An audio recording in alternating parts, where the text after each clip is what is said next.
Hola, ¿cómo están? Qué alegría verlos nuevamente y además en un día muy especial, Sábado Santo, sábado de Semana Santa. Y por eso hemos querido escoger un invitado especial y un libro especial. Creo y pienso la fuerza racional de la fe cristiana del profesor Joaquín García Huidobro. A él no le gusta que le digan filósofo, sino que profesor de filosofía. Él ha escrito numerosos libros, tiene un doctorado en filosofía en la Universidad de Navarra y un doctorado en Derecho en la Universidad Austral de Argentina. Yo he leído al menos unos 4 o 5 libros de los que él ha publicado sobre política, sobre ética y también algunos más temprano que hizo en colaboración sobre el socialismo liberal. Es además un gran amigo y ha estado presente en Historia, Libros y Banderas en otra oportunidad. Profesor de la Universidad de los Andes, columnista del diario El Mercurio. Joaquín, qué alegría tenerte por estos lados. Más alegría es la mía, pues, Alejandro. Así que, Más ¿cómo has alegría. estado primero que todo? Bien, ¿por qué vamos a estar mal? Se te ve muy activo siempre. Eso es bueno. Eso. Joaquín, vamos al tema. ¿Qué te llevó a escribir este libro, La fuerza racional de la fe cristiana? Tú habías tratado estos temas en una locura bastante razonable. Eres una persona que piensa los temas religiosos, la fe, la cultura cristiana. ¿Qué te llevó a tratar esto? Mira, hace muchos años efectivamente había publicado este libro, Una locura bastante razonable, donde hice una lista, no sé, de 40 temas que hoy día son importantes y con un estilo un poco periodístico escribí distintos capítulos. Cada capítulo lo escribí un sábado en la noche, lo escribí durante un año con un poco de sacrificio. Pero de la editorial española, que también hubo una edición española, me estuvieron diciendo, oye, tienes que publicar otro libro en estos temas, me lo han dicho hace varios años. No estaba muy convencido, pero de repente empecé a ver que había gente como que necesitaba alimento, que estaban como desprovistos de ideas. Y dije, ¿por qué no hacemos algo? Y sobre todo algún político por ahí que de esos que dicen, mira, yo soy católico, pero no quiero imponerle a nadie mis convicciones, entonces en materia de aborto, en materia de no sé qué, yo promuevo estas iniciativas, y esa actitud un poco como acomplejada. Dije, pues, no, ¿por qué vamos a estar acomplejados? O sea, hay buenas razones para ser cristiano, y detrás de la fe cristiana hay un sólido apoyo racional. ¿Por qué no escribimos algo? Un conjunto de ensayos que se puedan leer en desorden. Este libro no hay por qué leerlo en orden. Y de ahí salió este. Perfecto. Una pregunta de contexto. ¿En qué situación sorprende en esta Semana Santa a la Iglesia Católica en Chile, a la fe en Dios?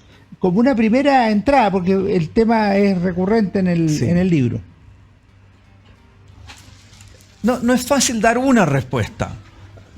Primero porque la Iglesia Católica somos todos y cada uno es distinto y uno en la vida puede pasar por momentos mejores y peores. Pero yo diría una cierta perplejidad. Porque voy a poner un ejemplo económico, ¿ya? Y un poco antiguo. Los empresarios chilenos estuvieron por décadas acostumbrados al proteccionismo, en que venía la autoridad y le fijaba, yo me acuerdo cuando estaba chico, a ti no te tocó eso, pero le fijaba el precio del zapato, el precio de la camisa, el precio de las chaquetas, todo tenía precio fijo. Y eso era muy cómodo. Y de repente le pusieron precios libres, y al principio estaban muy desconcertados estos caballeros, y hubo muchos que se hundieron. Nosotros los católicos estábamos acostumbrados al precio fijo, al estatismo, a que todo nos viniera dado por las leyes, a que todo fuera hecho por los sacerdotes, por los obispos, y de repente nos vemos enfrentados a una situación donde o somos protagonistas o morimos. Y algunos reaccionan con terror y salen arrancando, pero yo encuentro que es un momento apasionante, una oportunidad magnífica que tenemos para hacer valer nuestra iniciativa. Hay algo ahí que contrasta tu libro con cierto pesimismo, así como hablaste de los acomplejados. hay un cierto pesimismo católico, no solo en Chile, pero más en Chile que en otros lados. Sí. Mira, nosotros los católicos hemos pasado por 2 pandemias. Una del coronavirus, que no era tan terrible porque se inventaron las vacunas, se tomaron algunas medidas de protección y ya hoy día pertenece a la historia. Pero hay un virus que se ha apoderado de los católicos y no sale y parece que no se ha inventado vacuna o la gente no se la pone. Yo creo que existe esa vacuna. Y que se llama pesimismo, melancolía. Estar ahí como aletargados. Y eso no puede ser. ¿De dónde sacaron eso? Abran el Evangelio.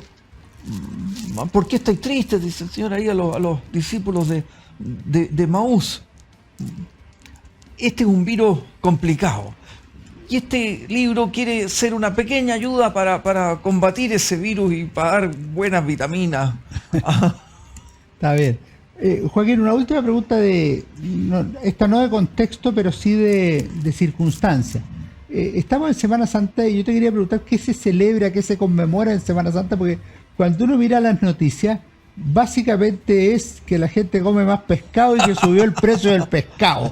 Y la verdad es que es una fiesta bien especial y es bien curiosa porque humanamente parte con el drama y el dolor y el cansancio, la pena del viernes y termina con la alegría, la felicidad del sábado en la noche o el domingo. Un tío mío viejo ya muerto, una vez fue hace infinitos años a confesarse porque había comido carne en Viernes Santo. Y le tocó uno de esos curas españoles gordos, fraile que existían antes.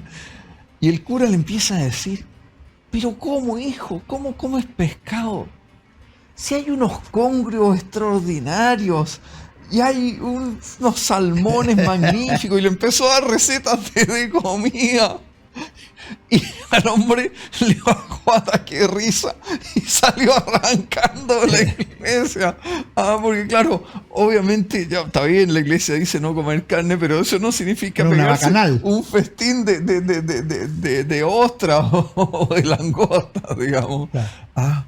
Hay que ver el sentido positivo del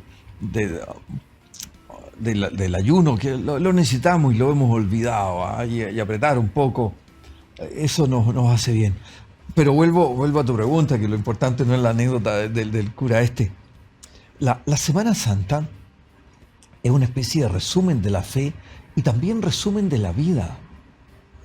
¿Cuántas veces hemos estado ahí en Getsemaní diciéndole al Señor, si es tu voluntad, si quieres que pases de mí este cáliz, y no sudando sangre, pues no llegamos a tanto, pero llorando, sufriendo? Hay cosas que nos han hecho sufrir mucho, por supuesto en la vida de la iglesia, pero también en la vida de las familias. No vamos a entrar en detalle, pero cada uno podrá recordar todo lo que lo ha hecho llorar en la vida. A la gente hoy día le da vergüenza llorar o decir o a mucha gente decir que ha llorado. Y digo, si uno se puede reír en público, ¿por qué no puede llorar en público? No se trata de hacer un espectáculo, pero es parte de la vida. Pero al mismo tiempo, esto se orienta a la resurrección. Yo pienso que uno, es una idea mía, uno debería tener como su salmo preferido, ¿ya? Hace un par de años murió mi mamá. Y antes de morir pidió un tango, por supuesto que había que poner Volver de Carlos Gardel, que le gustaba mucho. Y después pide así, quiero el salmo. Y nosotros con mi hermano no teníamos idea cuál es el salmo. Fuimos a preguntarle a mi papá. Dijo, bueno, obviamente el salmo de tu mamá es el Señor es mi pastor, nada me falta. Bueno, y se lo cantamos ahí, qué sé yo. Antes se había tomado un helado. Bueno, una muerte muy, muy bonita. A mí me gusta mucho un salmo que tiene un problema, que siempre se me olvida el número, creo que es el 126, 125, por ahí anda, y que dice, cuando el Señor cambió la suerte de Sion, creíamos soñar. Se nos llenaba la boca de risa. Los que siembran con lágrimas cosechan entre risas. El cambio en la vida del creyente. Y la Semana Santa nos recuerda eso, nos recuerda muchas otras cosas. Si tuviera la cultura, el tiempo y muchas cosas más, me gustaría escribir antes de morir, pero no lo voy a escribir, te aseguro, porque tengo libros políticos, yo soy animal político y otras cosas que quiero escribir. Pero un libro explicándole a la gente la vigilia de Pascua de Resurrección, que mucha gente se la pierde, muy larga, etc. Y es una joya, y ahí está resumida toda nuestra fe está resumida ahí, cómo venimos de Abraham, y el paso del Mar Rojo, y mil cosas más. Es prodigioso, es prodigioso. Pero bueno, no quiero hablar demasiado porque no voy a escribir el libro, pero si voy a escribir el libro, que nadie diga, no, si ya yo oí a Joaquín contar el contenido de ese libro, así que no lo voy a leer. Ya lo leemos, es que lo escribe. Creo y pienso, la fuerza racional de la fe cristiana, de Joaquín García Huidobro, editado por Tajamar Ediciones. ¿A quién va dirigido este libro? ¿Va dirigido a los católicos convencidos, así para que tomen una postura, esto es lo que creemos? ¿A los que son más, están medio vacilando y dicen, oye, en realidad yo está yéndome para el lado y aquí hay una serie de cosas que me afirman? ¿A los que se fueron para que vean lo que se están perdiendo, sí, todos los anteriores? Sí. Mira, yo conocí a un señor que ya está muerto, que escribía muy bien. Y le preguntaron cómo hacía para escribir esas columnas tan entretenidas. Y dice, muy sencillo. Yo pongo, querida mamá, escribo la columna, después tacho querida mamá y le pongo el título. Este libro no está dirigido a mi mamá, pero este libro estaba dirigido originalmente a católicos que estaban enfermos de pesimismo. Ese era y un poco acomplejado. Y así lo escribí. Pero entre medio lo ha leído a gente muy variada, particularmente también agnósticos, y le ha gustado mucho. Y uno dice, uno me escribía diciendo, mire, este libro hay una parte que me sacó lágrimas. Y agnóstico. Así que uno nunca sabe para quién trabaja. Yo escribí el libro, confieso, pensando en cristiano deprimido, pero parece que tiene un público más amplio del que yo pensaba. Yo creo que sí, pues yo no estoy deprimido y me gustó. Así que y felizmente no estoy deprimido. Tengo una duda inicial. Tú comienzas diciendo que no se enseña teología en la universidad y tú tienes objeciones al respecto. Pero en una sociedad secularizada por una parte y pragmática por otra, prácticamente no hay ninguna razón para enseñar teología. ¿Cómo observas tú el tema?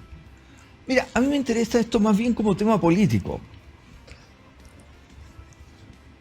Voy a tocar un tema un poco conflictivo. Miremos el escudo de la Chile y veamos ese magnífico discurso, leamos ese magnífico discurso de don Andrés Bello en la inauguración de la Universidad de Chile. En el centro, explica ahí don Andrés Bello, en el centro del escudo de la Chile está el triángulo con el ojo, que es sinónimo de la Trinidad, de la teología y de Dios. Y Andrés Bello ahí dice que la facultad de teología constituye el centro porque todas las verdades se tocan. Es una joya ese discurso. A mí me llama la atención que en nombre del pluralismo y de la tolerancia haya universidades donde se tocan todas las preguntas. Se toca la pregunta por la justicia, se toca la pregunta por la verdad, por la salud, la enfermedad, el dinero, la economía. Todas las preguntas están permitidas. Hay una sola pregunta que no se aborda de modo sistemático, que es la pregunta sobre Dios. Y vaya que es una pregunta importante. Me acuerdo hace unos años tuvimos en la universidad a un invitado, un profesor de Chicago, de la Facultad de Divinities, como llaman ellos a la Facultad de Departamento de Teología, y él era ateo. Pero una cosa es que sea ateo y otra cosa es que sea inculto. El conocimiento de la teología pertenece a la cultura de una persona. Porque si no, usted va a la Sagrada Familia en Barcelona y ve unas cosas y no entiende nada. Y va a la pintura de Zurbarán y no entiende nada. Y el Mesías de Händel y no entiende nada. Incluso el Quijote. ¿Cómo va a entender la Divina Comedia alguien que no tenga un mínimo de formación teológica? Esto no es un problema de creer o no creer. Esto es un problema de barbarie o cultura. Y que en nombre del pluralismo o en nombre de la laicidad inviten a la gente a ser ignorante, me parece una mala idea, una pésima idea. Con esto no estoy diciendo ni que tiene que haber o no haber facultad de teología o departamento de teología en esta universidad o en la otra. Lo que digo es, por favor, plantéese la pregunta y no proceda como si la pregunta no existiera. Ahora el problema estaría ahí en que nosotros estaríamos viendo una época de barbarie y no de cultura, más que si se enseña en tal o cual universidad. Exacto. Lo otro es una consecuencia, una manifestación. Por supuesto, pero es una... Ahora, por ejemplo, en Alemania, porque se dice, no, es que esta universidad estatal, ¿cómo va a tener teología? En Alemania yo estudié en una universidad estatal, la Universidad de Münster. En la Universidad de Münster no solo hay facultad de teología, hay dos facultades de teología, católica y evangélica. Y en la mayoría hay dos. Y eso porque todos son unos fervientes creyentes, no, sino que porque piensan que la teología es un elemento importante para la cultura de una persona. Y nosotros estamos un poco lejos de eso. Sí, pero bueno, hagamos algún empeño. Planteémonos la pregunta, no procedamos como si esto es automático. Ya, es más una invitación que una condena y todo piense eso. un poco, no sea ingenuo, no se trague cualquier cosa. Le dice, mire, pluralismo, porque esto es estatal. Me van a decir que la universidad alemana no son pluralistas o no son estatales. Búsqueme otros argumentos. No está ahí el problema. Perfecto. Sí, exacto. Joaquín, vamos a hacer un pequeño alto y volvemos en Historia Libre Bandera a seguir conversando sobre creo y pienso, la fuerza racional de la fe cristiana, con Joaquín García Huidobro, académico de la Universidad de los Andes.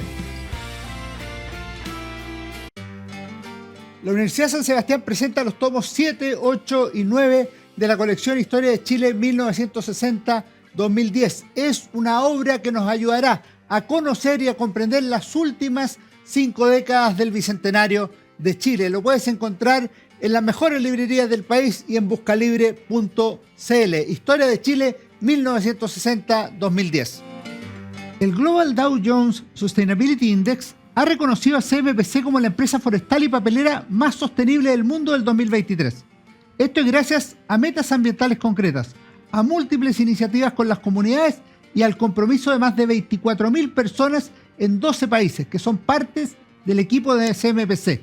CMPC, vive lo natural. En CMPC llevamos un largo camino fortaleciendo nuestro trabajo, lo que nos ha permitido desarrollar distintas iniciativas junto a comunidades, por ejemplo, con la recuperación de un árbol extinto o el restablecimiento de agua potable en zonas rurales, la conexión del turismo y cultura a través de una sola ruta, o también el desarrollo de envases reciclables y amigables con el medio ambiente. Son esos y otros desafíos los que hoy nos permiten creer en el valor de las soluciones inspiradas en la naturaleza. CMPC, creando valor natural. Conoce más en cmpc.com. Volvemos con Joaquín García Huidobro en este sábado de Semana Santa de 2024, último sábado de marzo. Además, Joaquín, te quería llevar a lo que me parece a mí que es el tema de fondo. El tema de fondo sería, en el caso de Chile, pero también vale para otras sociedades, la ausencia de Dios en la vida personal y en la vida de la sociedad. No estoy hablando de institucionalidad religiosa católica, de iglesia unida al Estado, de tal o cual acuerdo de patronato o de lo que sea, sino que literalmente ni ataque a Dios, ni presencia de Dios, sino que olvido. Sí. La nuestra es la primera época de la historia humana donde se construye o se trata de construir una sociedad como si Dios no existiera. Eso para un azteca sería incomprensible, para un romano sería incomprensible, para cualquier pueblo de cualquier época de la historia. ¿Por qué ha pasado eso? Hay causas intelectuales, sería largo de explicar. Pero a mí me interesa cada persona. y decir, mire, aquí hay dos posibilidades. O Dios existe o Dios no existe. No hay una posibilidad intermedia. No puede existir por ciertos periodos y otros no. Si Dios no existe, nosotros, los creyentes, los que creemos en Dios, estamos absolutamente engañados. Y estamos engañados en una cuestión muy central de la vida, porque estamos dirigiendo nuestra vida a un amigo imaginario. Eso si Dios no existe. Ahora bien, también cabe la posibilidad de que Dios exista. Y si Dios existe y yo no sé que Dios existe, o yo vivo como si Dios no existiera, me estoy perdiendo algo muy importante. Me estoy perdiendo algo muy grande. ¿Significa que soy un depravado? No. Pero me estoy perdiendo algo muy grande. Es como alguien que no sabe leer o que no conoce la música. Se está perdiendo algo importante. Se está perdiendo algo importante. Hay un texto muy poco conocido de Aristóteles en la Ética Eudemia. Aristóteles escribió un par de éticas. Y ahí dice, aquel modo de tratar con las cosas terrenales que permite la contemplación de Dios es el más bello límite. ¿Qué nos está diciendo? Que hay modos de actuar, hay modos de vivir que permiten la contemplación de Dios, pero al mismo tiempo imponen ciertos límites, pero son límites que son bellos. Algunas personas piensan, y con esto termino, que por creer en Dios, bueno, estoy limitado, no soy libre. No, viejo, ahí empiezas a ser más libre, porque tienes bellos límites, límites que te permiten acceder a lo superior, a lo más grande. En eso, una de las cosas que plantea, digamos, la ciencia o el pensamiento racionalista moderno, una parte del pensamiento racionalista moderno, es que la religión sería una tara para el progreso, sería una limitación inaceptable, no un bello límite. ¿Cuál a tu juicio debe ser la relación entre ciencia y fe? Porque tú citas por ahí que la Iglesia es de los que más ha contribuido a la dimensión de unión entre razón y fe. Sí. Cita ese hermoso y profundo texto de Juan Pablo II, Fides et Ratio. ¿Cómo aprecias tú ese tema? Sí, aquí de nuevo venimos, uno puede ser creyente o no creyente, ateo, anticristiano, etc. Pero decir que la religión o la iglesia, el cristianismo ha sido un freno para la cultura, muestra que ese señor necesita leer algunos libros de historia. Por ejemplo, ¿quién salvó la cultura pagana? Es decir, si hoy día nosotros tenemos la poesía erótica de los romanos, es porque unos monjes medievales se dedicaron la vida a copiarla y a salvarla. Entonces, usted nunca ha ido a Europa, nunca ha visto una iglesia gótica, no conoce el barroco, nunca ha visto Bernini. Iglesia y cultura han estado... Todo lo cual está disponible en las redes sociales. Exacto. Así que, por favor, estudie un poquito más. Pero yo creo que la relación entre ciencia y fe, que no siempre ha sido fácil, es muy buena para ambos lados. ¿Qué le da a la fe a la ciencia? Primero, la pregunta por el sentido. La física me enseña a mí a hacer una bomba atómica, pero no me dice si yo debo construirla, si yo debo fabricarla, perdón, y si debo arrojarla. Esa respuesta no la da la física. Y el físico tiene que tener la modestia de preguntarle a alguien más. Y ahí, obviamente, la religión tiene mucho que decir. También le dice, esto que usted está haciendo tiene un sentido. La realidad es cognoscible. Al principio creó Dios el cielo y la tierra, pero Dios es razón. El cielo y la tierra están creados de modo racional, obedecen a leyes racionales. Por tanto, yo puedo estudiarlos. Y eso abre la puerta a la ciencia. Si yo creo que hay un trueno simplemente porque Yapa, Dios del trueno, se enojó, no tiene sentido hacer ciencia. Ya, eso es una. Pero también la ciencia tiene mucho que decirle a la fe. Y esto es importante. Habría mucho que decir aquí. Pero todas las posibilidades que abre la ciencia y la tecnología para la transmisión de la fe son absolutamente fundamentales. ¿Ya? Por ejemplo, también la ayuda de la ciencia, estoy pensando en las disciplinas históricas, para el estudio de la Biblia. Hoy día, gracias a la arqueología o a ciertos métodos de la historia, conocemos mucho mejor la Biblia que hace a lo mejor 100 años. Y eso es una contribución que los creyentes debemos aprovechar. Joaquín, quiero que volvamos al tema del pesimismo, la pesadumbre. Pues, tú dices una cosa incluso que va más allá de los límites, podríamos decir. Tú dices que el cristianismo es la religión de la alegría. Una cosa es decir que los cristianos deben ser alegres y otra es tomar tu opción de decir que es la religión de la alegría. Y eso choca literalmente con lo que tú decías, que es la presencia de quizá demasiados sacerdotes, laicos, que viven más tristes que alegres, y eso puede ser un problema de personalidad, puede ser otro tipo de problema, pero claramente ahí hay algo que no está haciendo clic. Sí. A ver, en el libro yo recojo alguna pequeña selección de pasajes de la Biblia. Alégrate. Eso es una llamada constante en la Biblia. Los salmos están llenos de alegría, también de dolor, por supuesto, si la vida humana tiene ambas cosas. Pero mira, si uno va a México, a Ciudad de México, es muy recomendable ir al Museo de Antropología, al Museo Antropológico.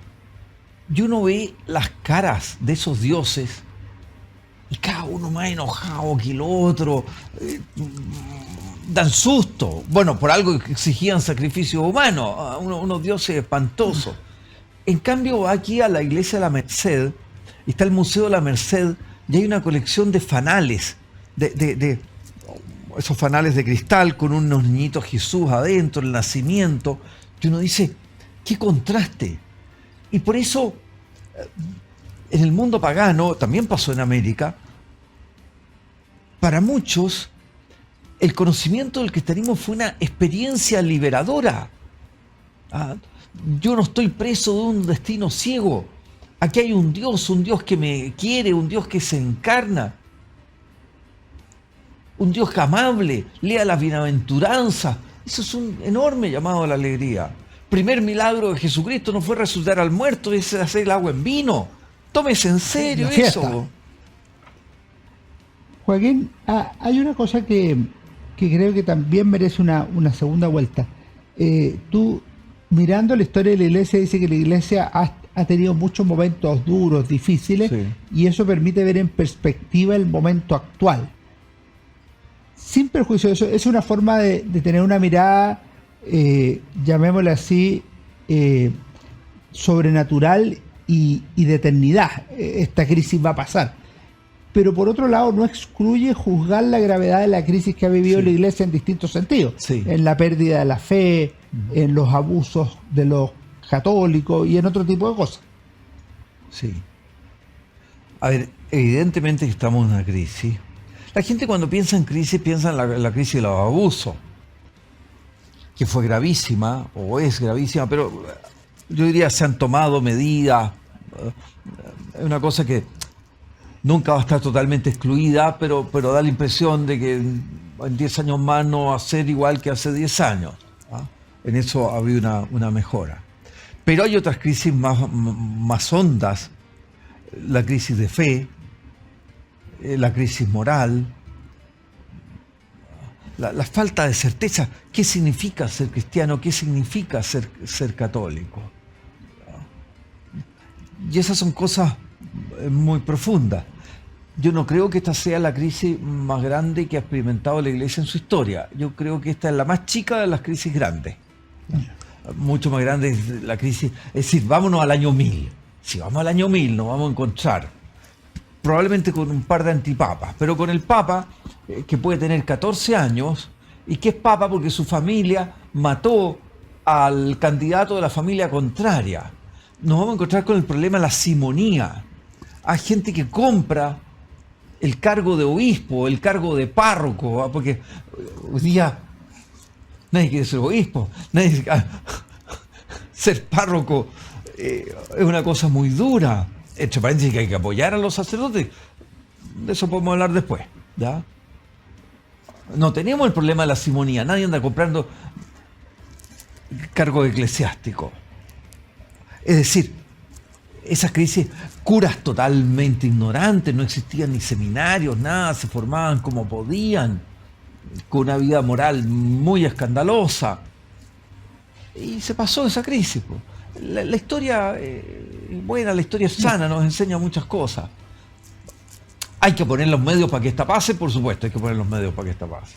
Hay otro tema que no es causa de la crisis, pero podría ser un efecto de la crisis, que se refleja en los números. Hoy hay menos católicos, sí. Hay menos católicos en número de bautizados, sí. Hay menos católicos que van a misa o practican los sacramentos, sí. Hay menos creyentes en general, y si bien esto no es una cuestión de números, ¿cómo aprecias tú el problema de los números, considerando además que la Iglesia o el catolicismo tiene una dimensión específicamente apostólica, o sea que tiene esa idea de ir y enseñar el Evangelio a toda la gente, de anunciar la palabra, y no solamente de un pueblo de unos pocos elegidos que dicen aquí vamos con las banderas y cada uno haga lo que quiera? Claro. A ver, primero, en la Iglesia Católica se metió una cosa que en Chile también en la sociedad se metió, en otros países, que es el exitismo, ¿ya? Religión mayoritaria, los números, etc. Y esto nos hace bien, nos ayuda a renunciar al exitismo. Con esto no significa que no apuntemos de nuevo a que el cristianismo sea una religión mucho más extendida en el globo, pero no por ser nosotros fantásticos que somos los número uno, sino que porque a la gente le hace bien el cristianismo. ¿Cómo vas a comparar el Evangelio, guiar tu vida por el Evangelio, por la palabra de Jesucristo, a guiar tu vida por el tarot? Y cuando la gente abandona la fe, termina en el tarot o en cualquier otra cosa. Se me van a ofender algunas personas del público, algunos auditores, pero lo siento. Yo tengo que decir lo que tú me estás preguntando. Abandonar la fe es un mal negocio porque, decían los antiguos, la naturaleza repugna al vacío. Cuando usted abandona la fe, cuando usted abandona la iglesia, algo está metiendo en vez. Y lo que está metiendo es un producto que no siempre es capaz de satisfacer el corazón humano, ¿ya? De modo que los números son un indicador, pero también un indicador de que tenemos que tomar más protagonismo. Este es un negocio nuestro. Queremos pasar la fe a las siguientes generaciones. Bueno, hagamos algo. Esto ya no viene dado por sistema. A buena hora. A mí eso me gusta. ¿A ti eso te gusta? La tendencia general histórica fue al revés. Fue que venía dado por sistema. Sí. Y el crecimiento numérico de la iglesia fue por sistema. Estados católicos, eso que tú dices, por ejemplo, hay un capítulo muy, muy interesante sobre la religión en América, sobre la evangelización en América. Pero si se evangelizó en América era porque había dos cosas. Porque había una iglesia y había gente para evangelizar, pero también porque había un Estado que se definía católico y una de cuyas misiones era evangelizar. De acuerdo, este toca un tema apasionante y daría para hacer un congreso, un seminario de muchos días, etc. Pero no olvidemos que el periodo de mayor crecimiento del cristianismo está antes del 313, o de más dinamismo del cristianismo, donde no solo no había un sistema, sino que había persecución. Persecuciones. De modo que el cristianismo no siempre se ha extendido con un soldado detrás. O con un funcionario público detrás. Y yo creo que hoy día estamos en una época que tenemos que pensar un poco en los primeros cristianos. Más parecido a eso. Y hay que entender el cristianismo sin funcionarios públicos. Ojalá haya muchos funcionarios públicos cristianos, pero no esperar del Estado mayor cosa. Pero sin catacumbas tampoco. Ah, no, las catacumbas son muy poco animantes. Además, la gente se queja hoy día. Hoy día lo que te puede pasar, que en redes sociales te hagan bullying, que te hagan una funa, no sé qué, que te tiren un par de tomates. Yo prefiero eso a que te metan en el estómago de un león, po, ¿ah? Entonces no exageremos, víctimas. No, po, esos tipos. Hoy día hay cristianos. Mira, cuando la gente está deprimida, yo le recomiendo, métase a la página de ayuda a la iglesia que sufre. ¿Ya? ACN Chile. O guión Chile. Bueno, búsquela en internet. Ahí hay testimonios de cristianos que viven en lugares donde la fe es perseguida. Que viven hoy. Hoy día. Sí. Nunca el cristianismo ha sido más perseguido que en los últimos 100 años. Nunca ha habido más mártires en la historia del cristianismo. Evangélicos, católicos, ortodoxos, etc. Vea esos testimonios, vea lo que pasa ahí con Estado Islámico, en China. ¿Ya? Hay gente que está sufriendo mucho por su fe. Entonces no nos sintamos aquí una especie de víctima o héroes. Estamos en una situación paradisíaca comparado con otros. Joaquín, vamos a hacer nuestro último alto y volvemos al bloque final de Historia Libre y Banderas. Creo y pienso, la fuerza racional de la fe cristiana, con Joaquín García Huidobro. La Universidad San Sebastián presenta los tomos 7, 8 y 9 de la colección Historia de Chile 1960-2010. Es una obra que nos ayudará a conocer y a comprender las últimas 5 décadas del Bicentenario de Chile. Lo puedes encontrar en las mejores librerías del país y en buscalibre.cl. Historia de Chile 1960-2010. El Global Dow Jones Sustainability Index ha reconocido a CMPC como la empresa forestal y papelera más sostenible del mundo del 2023. Esto es gracias a metas ambientales concretas, a múltiples iniciativas con las comunidades y al compromiso de más de 24.000 personas en 12 países que son partes del equipo de CMPC. CMPC, vive lo natural. En CMPC llevamos un largo camino fortaleciendo nuestro trabajo, lo que nos ha permitido desarrollar distintas iniciativas junto a comunidades, por ejemplo, con la recuperación de un árbol extinto o el restablecimiento de agua potable en zonas rurales, la conexión del turismo y cultura a través de una sola ruta, o también el desarrollo de envases reciclables y amigables con el medio ambiente. Son esos y otros desafíos los que hoy nos permiten creer en el valor de las soluciones inspiradas en la naturaleza. CMPC, creando valor natural. Conoce más en cmpc.com. Vamos a nuestro último bloque de este Sábado Santo con Joaquín García Huidobro. Joaquín, yo diría que el tema más novedoso y atractivo para mí de un libro que me gustó mucho en su conjunto fue cuando menciona el carácter sinfónico de la fe. Quería que te explayara un poco en eso. Me parece que se lo había escuchado o leído a von Balthasar, esa idea de la verdad sinfónica. Y desarrolla, por favor, esa idea. Claro, es un tema precioso, porque una de las cosas, yo soy cristiano y dentro del cristianismo soy católico, y una de las cosas que me gusta del catolicismo es que no necesita esconder ninguna página del Evangelio, ¿ya? Ni Jesús llorando, ni Jesús comiendo, ni Jesús durmiendo. En los primeros tiempos del cristianismo hubo herejes que recortaban. Ahí, por ejemplo, sacaban esos episodios de Jesús angustiado, triste, etc.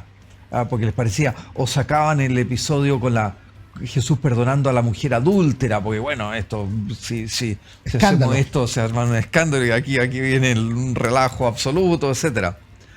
En el cristianismo todo suena a la vez. La creación es buena, sí, pero al mismo tiempo hay mal en el mundo. Las dos cosas, ¿ya? Fe, sí, pero también razón. Cultura y naturaleza. Jorge Peña, un filósofo, ha sacado recién un libro gordo así, lo editó la Universidad Diego Portales, de filosofía del hombre, que es el hombre, y que todo el libro gira en torno a esta idea de que nuestra postura, en este caso una postura filosófica, tiene que ver con la I más que con la O, con la conjunción más que con la disyunción. Todo suena a la vez, todos los instrumentos suenan a la vez, ¿ya? Y eso a mí me parece muy, muy, muy atractivo, ¿ah? Que todo cabe aquí.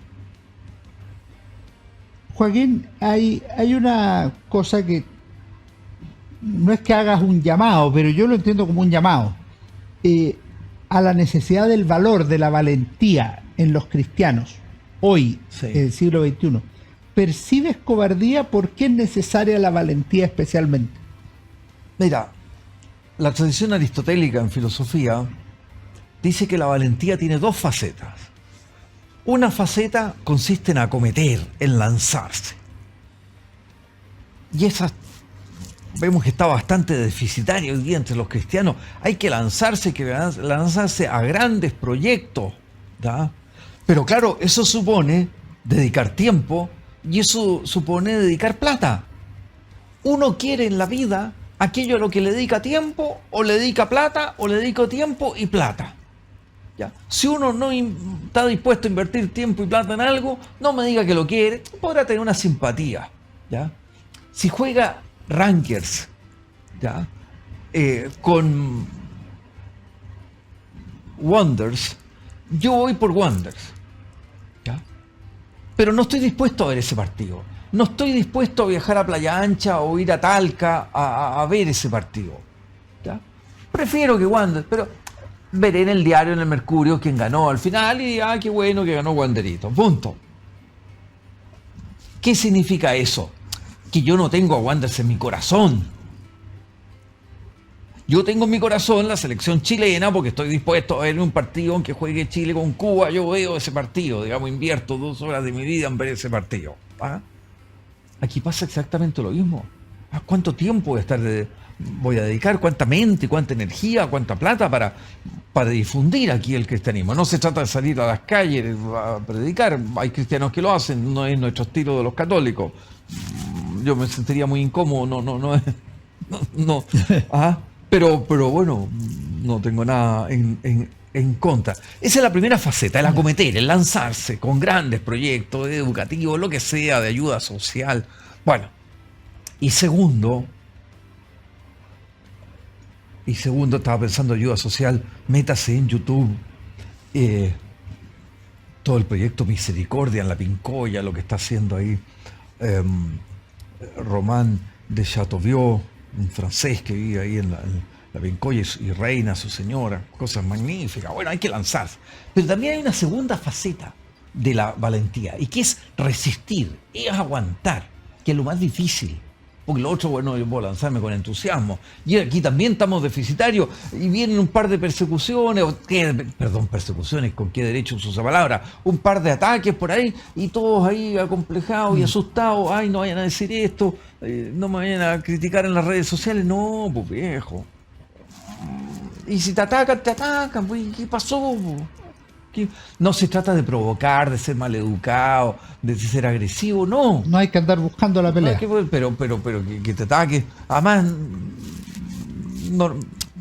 hubo incendios de iglesia y la Araucanía hoy día es todo un problema. Pero en la vida diaria tuya y mía, lo peor que nos puede pasar es que alguien en redes sociales diga algo contra este programa. Yo no tengo, así que nunca lo sabré. No tienes redes sociales. No, pero tú sí. Solo tengo Instagram. No tengo nada más. ¿No tienes nada? No tengo nada más. No tienes tiempo. Es que quita mucho tiempo. No. Sí, es demasiado. No tengo tiempo. No es que no tenga redes, tengo eso. Joaquín, hay un tema que no aparece acá, o aparece, que es el de los sacerdotes. Sí. Como toda persona decente, podríamos decir, uno condena los delitos de los sacerdotes, los abusos de los sacerdotes que han abusado, que han delinquido. Pero hay muchos sacerdotes con una gran santidad, una gran dedicación a su labor, y que muchas veces no aparecen destacados. Y por otro lado, los cristianos de a pie muchas veces hacen su vida, van a la iglesia y se van. Uh-huh. ¿Qué nos puedes decir de los sacerdotes? ¿Cómo crees tú que hay que tener esa relación, esa proyección hacia el futuro? En Chile hay dos profesiones que tenemos que cuidar. Tenemos que cuidar a los políticos, porque si no los cuidamos y los estamos insultando en la calle, la gente correcta no se va a meter y se van a meter solo sin vergüenza. Y tenemos que cuidar a los curas, porque ahí ni siquiera hay un atractivo económico, etcétera. Nosotros tenemos que acostumbrarnos, por bastantes años vamos a tener por delante una iglesia católica con pocos curas. Tenemos que cuidarlo. Cuidarlo no significa, antes teníamos el clericalismo, lo que decía el padre, se hacía, y tal, eso ya pasó, o debería pasar. Pero cuidarlo también en lo económico. Pasan graves necesidades económicas y en las calles los insultan. Y en el metro hay gente que escupe en el suelo cuando ve a un cura. ¿Ya? ¿Y nosotros qué hacemos por ello? Y por supuesto que hay curas, ha habido curas delincuentes. Hay otros que son santos. Y hay una masa media que no en ningún caso son delincuentes, pero tampoco son santos. Hacen lo que pueden, pero llevan el trabajo y adelante y están ahí. Entonces la gente, claro, critica a los curas y no se preocupa a los curas, etc., pero claro, se le muere el abuelito y quiere un funeral, po. Y el pobre cura y después anda con la lengua afuera y no son capaces de regalarle una torta, ¿ya? Y lo invitan. Me acuerdo, hace muchos años conocí a un cura que no estaba enojado, estaba decepcionado. Lo habían invitado a celebrar un matrimonio en Iquique. Había ido y vuelto en bus. Cura muy pobre. Y no le habían dado ni para el pasaje. Ni para el pasaje. Entonces uno dice, no, pues eso no, tenemos que tener cortesía, gratitud, gente, hay 1000 trabajos más fáciles, más rentables, etcétera, y ellos están haciendo ahí la tarea dura. ¿Ya? Hay que rezar para que haya más sacerdotes, por supuesto, pero a los que hay que apoyarlos, no pueden estar solos los sacerdotes. Tienen que sentir el cariño. Insisto, sentir el cariño no es ponerlo en un altarcito. El gran drama en Chile es que los pusimos en el altarcito algunos y los tipos se marearon y empezaron a decir todo tipo de locuras y hubo gente que le hizo caso.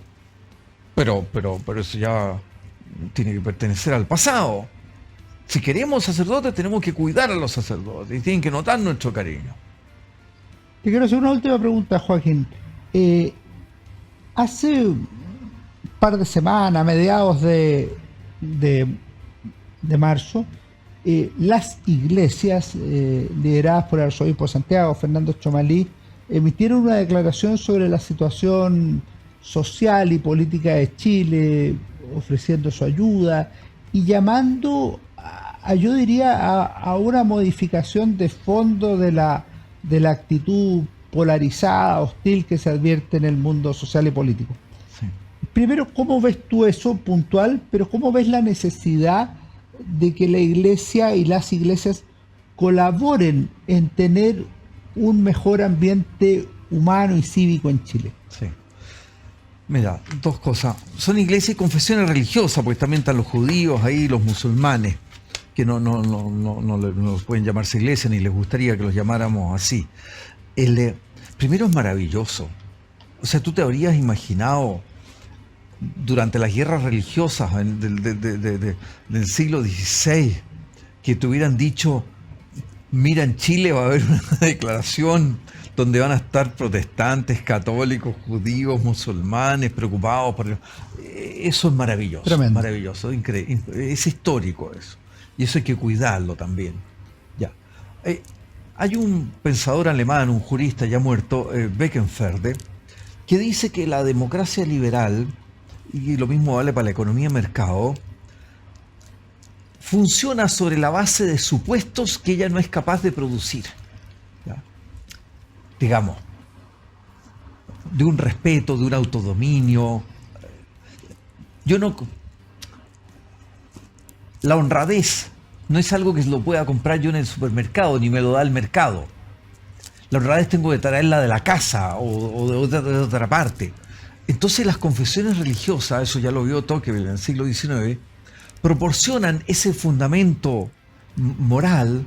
Puede que alguien lea la metafísica de las costumbres de Kant de un libro así de gordo y se convence de que hay cosas que hay que hacer y cosas que no hay que hacer. Pero el 99,9% no va a leer eso, ¿ah? Porque además no es lo más entretenido del mundo. La mayoría de la gente obtiene ese fundamento que hace funcionar bien la economía, que hace que requiramos menos policías que nos cuiden, que hace funcionar bien la democracia, lo obtiene de otras fuentes. Y una de esas fuentes históricamente muy relevantes son las confesiones religiosas. Si yo llego a perder mi billetera, yo prefiero perder mi billetera en un templo evangélico a perderla en el Estadio Monumental, ¿ya? La probabilidad de que me la devuelvan es bastante mayor. ¿Y por qué? Porque esos evangélicos no requieren carabineros para que los cuiden, en términos generales, o requieren menos carabineros, ¿ya? Y eso nos damos cuenta. Vargas Llosa lo decía cuando renunció Benedicto, escribió un famoso artículo, y con esto termino. Dice, mire, nosotros tuvimos la ilusión, el agnóstico, de creer que por la moral ilustrada esto iba a funcionar y que con Kant íbamos a salir adelante, etc. Pero nos damos cuenta que eso no resultó. Nosotros requerimos la fe religiosa. Yo pienso que es un argumento pobre para decir por qué la fe es importante. La fe es importante, aunque sirva o no sirva para la democracia y para la economía de mercado, ¿ya? O la economía que sea. La fe nos ayuda a tener un sentido para la vida, y eso es una buena razón para volver a la... Ahora sí que termino. Pero tengo la pregunta clave final. No, entonces. No, pero... No, cuando empezó la crisis de los abusos en Estados Unidos, justo un publicista se convirtió al catolicismo y se le ocurrió hacer una especie de video de 5 minutos. Catholic come home. Católico vuelve a casa. Y le da razones ahí, está en YouTube. Uno lo busca. Lo damos de recomendaciones. Te tengo la última pregunta, que la hacemos a todos nuestros invitados. Recomendación de libro, para mí, para nuestros auditores. ¿Qué nos recomendaría, Joaquín?